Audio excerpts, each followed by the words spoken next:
हाथ जोड़े क्यों? इंद्रादि देवताओं ने कहा अरे संत बलवंत आप इतने सीधे बने हो, जरा हाथ पैर चलाओ, उनका तहस नहस करो। हनुमान जी ने कहा कि ऐसे नहीं करना ठीक है। क्यों? अरे बोले अगर मार खाने से भगवान का काम बन जाए तो हमें कोई मार भी ले तो हम मार सह लेंगे। मारहि चरण करहि बहुहासी, मारहि चरण करहि बहुहासी। राक्षस लोग लात मार रहे हैं और हंस रहे हैं कि देखो कैसे बांध लिया बंदर को, देखो। लेकिन हनुमान जी हाथ जोड़े, कर जोड़े सुर दृश्य पुनीता, कर जोड़े वृषभ विनीता। अच्छा विभीषण जी ने देखा ना, तो विभीषण जी ने कहा वाकई ये संत हैं, वाकई ये संत हैं। तो किसी ने कहा ये संते बने रहेंगे कि संता भी बनेंगे? बोले जरूरत जब हद से ज्यादा हो जाएगी ना और कोई बात नहीं मानेगा तो संता बन जाएंगे। और संता कब बने? बोले जब रावण को खूब समझाया, रावण नहीं माना और पूंछ में आग लगा दिया, तो हनुमान जी ने कहा अब संतई करने से काम बनेगा नहीं। बस शुरू किया कहानी, उठा उठा के पटकना, राक्षसों के पैरों को पकड़ना, रगड़ना, जकड़ना, मारना और लंका को जला दिया। तो विभीषण हंसने लगे, कहने लगे अब मुझे विश्वास हो गया कि भगवान की कृपा से संत भी बनते हैं और भगवान की कृपा से संता भी बनते हैं। अब मोहि भरोसे हनुमंता, अब मोहि भरोसे हनुमंता। बिन हरि कृपा मिलहि नहीं संता, बिन हरि कृपा मिलहि नहीं संता। अब मोहि भरोसे हनुमंता, अब महिमा भरोस हनुमंता। अब मोहि भरोसे हनुमंता, अब महिमा भरोस हनुमंता। संता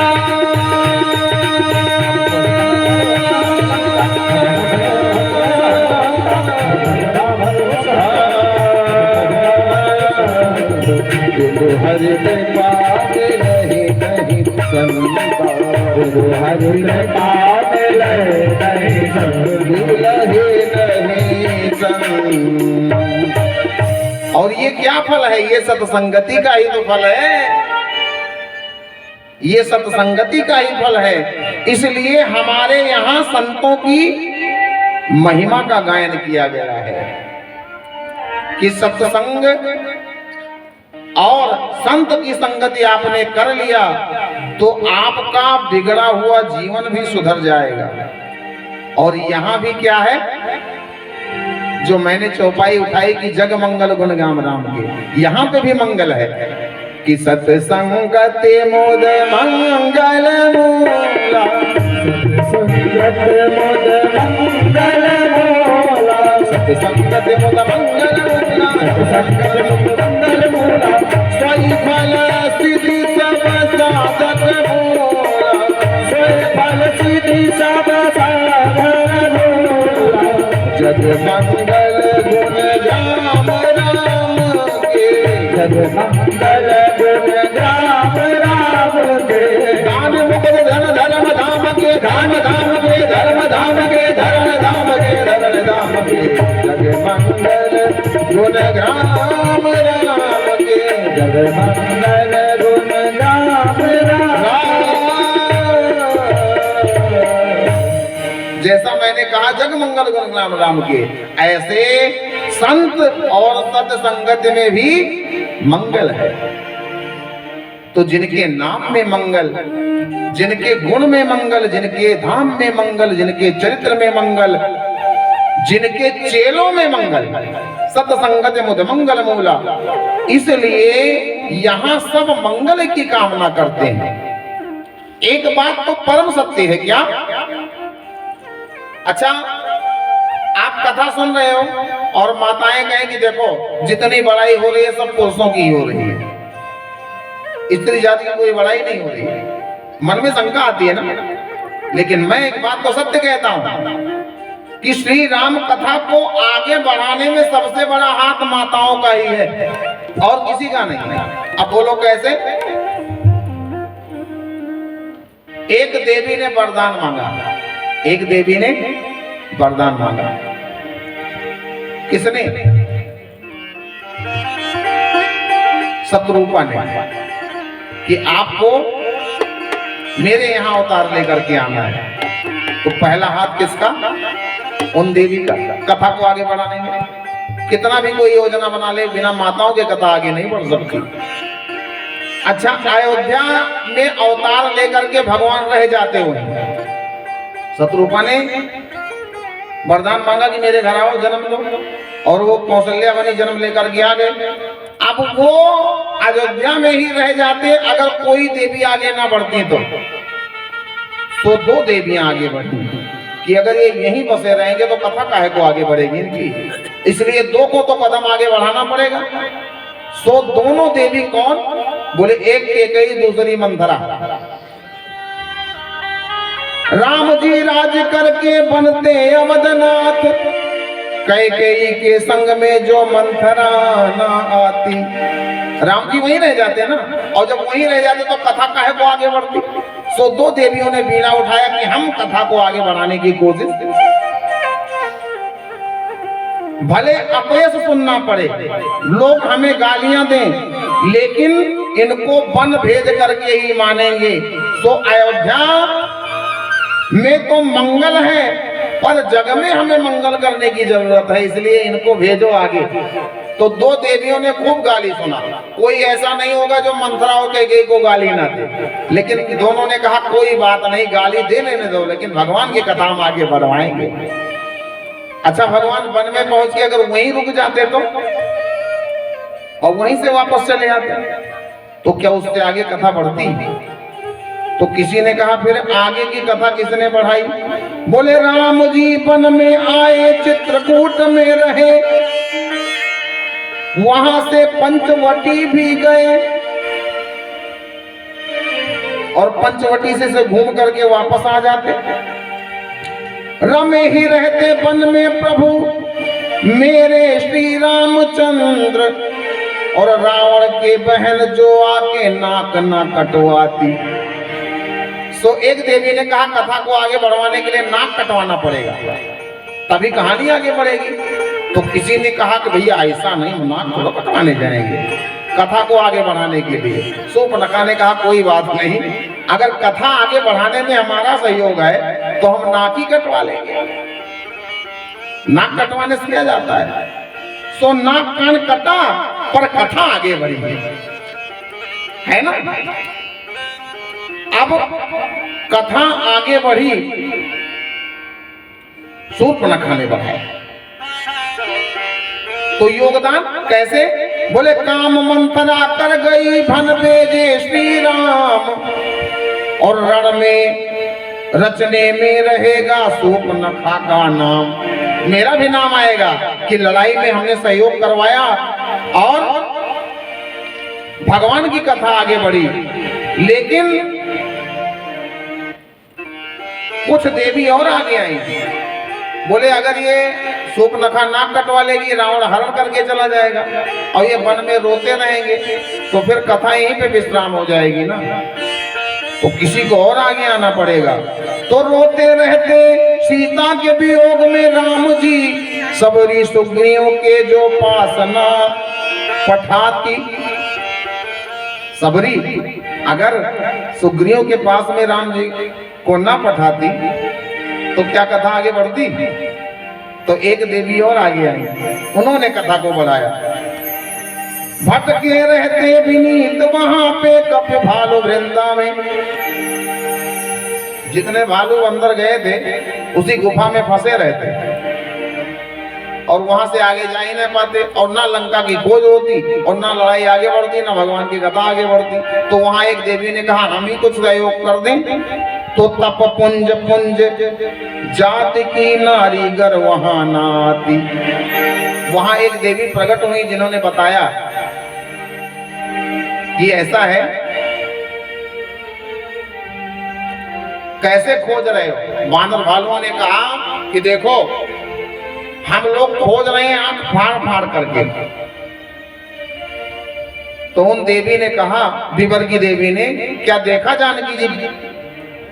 खोज पाए? बांदरों ने कहा नहीं। बोले कैसे खोज रहे हो? बांदरों ने कहा आंख फैला फैला के देख रहे हैं, खोज रहे हैं। बोले मिली? बांदरों ने कहा नहीं मिली। बोले मिलेंगी भी नहीं। बोले क्यों नहीं मिलेंगी? बोले अगर खोजना है तो आंख बंद करके खोजो। बानरों ने कहा आंख बंद करके? जब आंख फाड़ के खोज रहे हैं तब तो मिल नहीं रही है, और आंख बंद करके खोजेंगे तो कैसे मिल जाएंगी? विवर की देवी ने कहा बंद करके खोजो, तो ना मिलने का रास्ता मिले तो मेरा नाम बदल देना।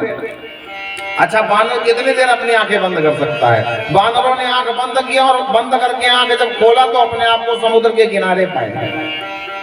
यानी उस देवी ने रास्ता बता दिया कि जाओ, आंख बंद करके खोजोगे तो सीता है शांति, और शांति की खोज आंख खोल करके नहीं हो सकती।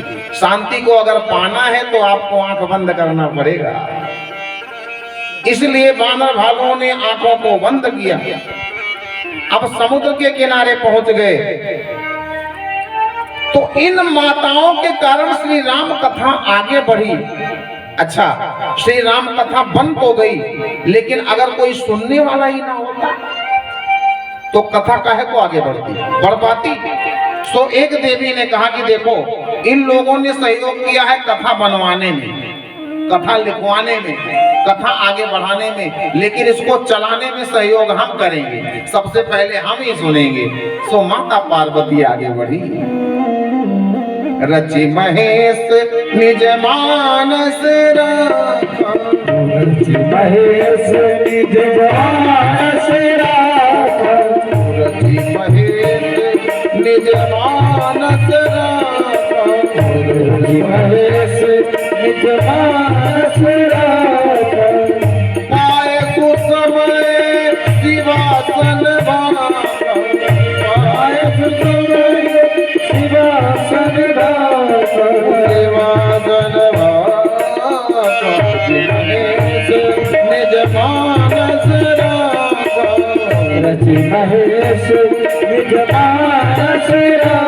मानस राखा।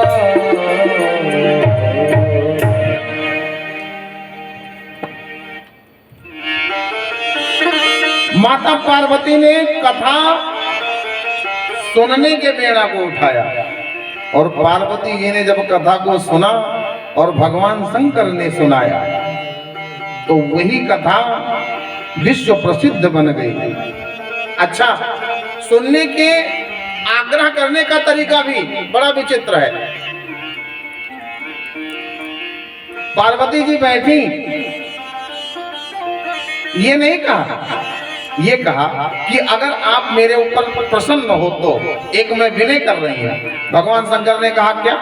मन में तो भोलेनाथ गदगद हैं कि आज कम से कम वो समय तो बना जो कह रही हैं कि अगर प्रसन्न हो तो सुनाओ।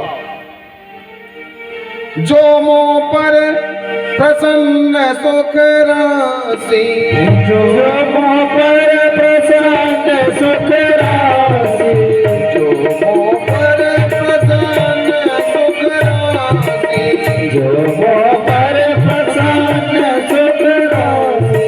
पूजा नहीं सकते मोहि निज दासी, नहीं सकते मोहि निज दासी।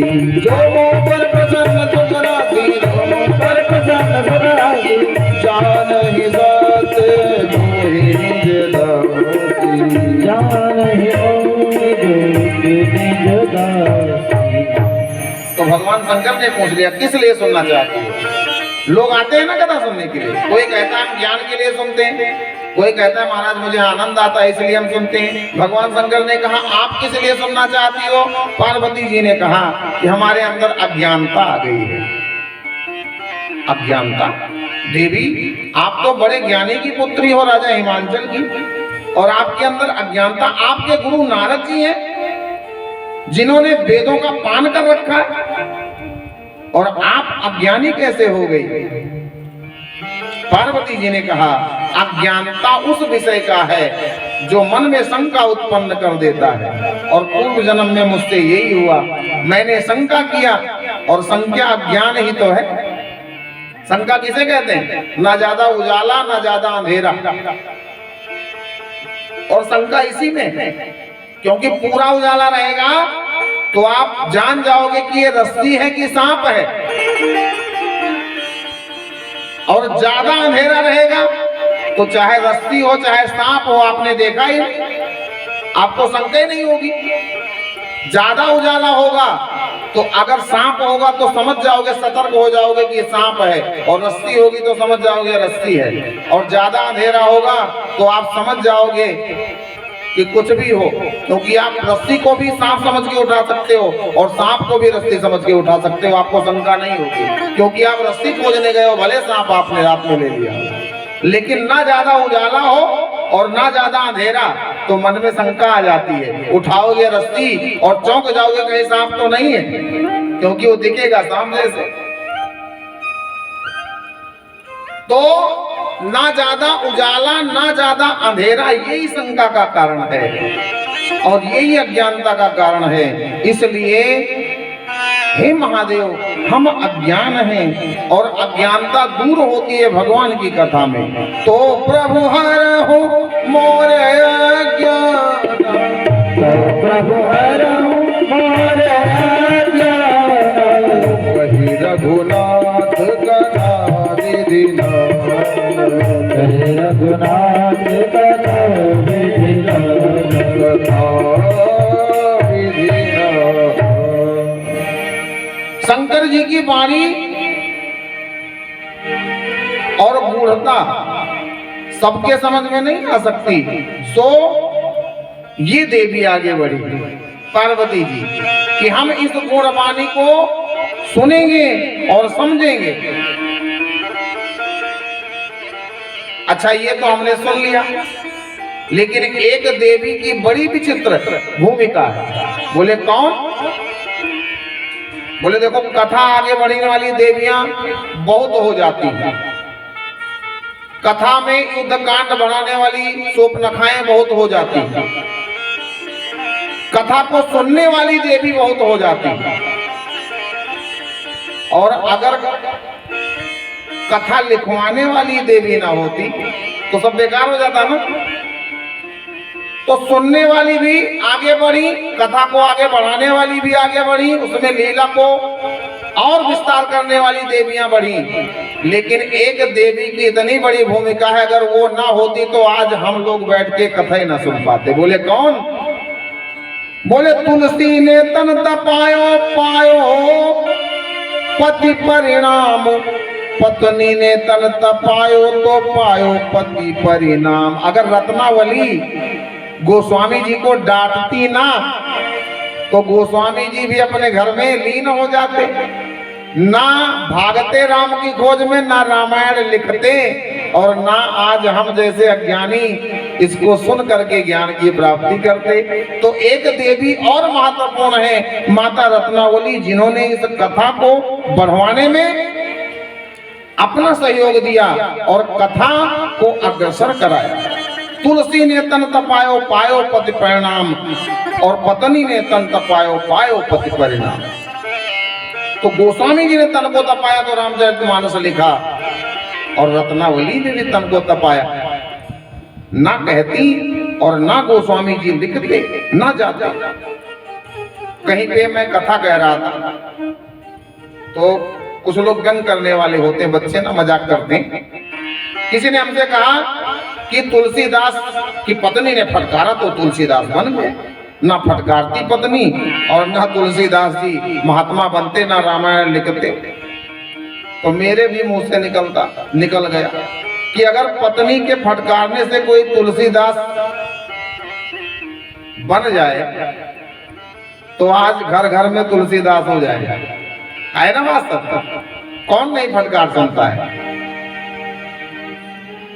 अगर पत्नी के फटकारने से तुलसीदास बन सकते हैं तो आज घर घर में तुलसीदास हो सकते हैं। लेकिन जिसने तन को तपा करके भगवान की पावन भक्ति को रचा और लिखा, ऐसे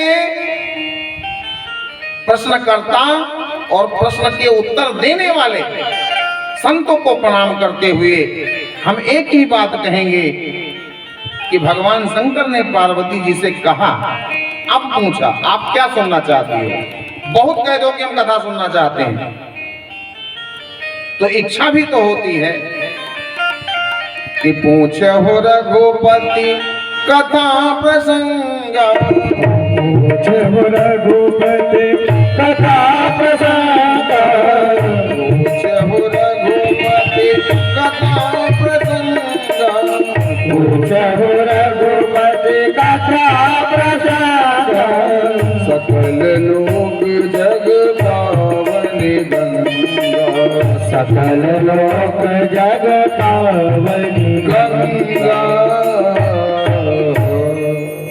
इसलिए प्रश्न भी अगर पूछो तो भगवान के चरित्रों का अवसर है, अनमोल काम कुछ ऐसा कर जा, पाकर गुरु से ज्ञान यार मरने से पहले मर जा, अपने घट में बैठ नहीं किसी के घर जा, सीता राम नाम सुमिरन कर ले भव सागर से तर जा।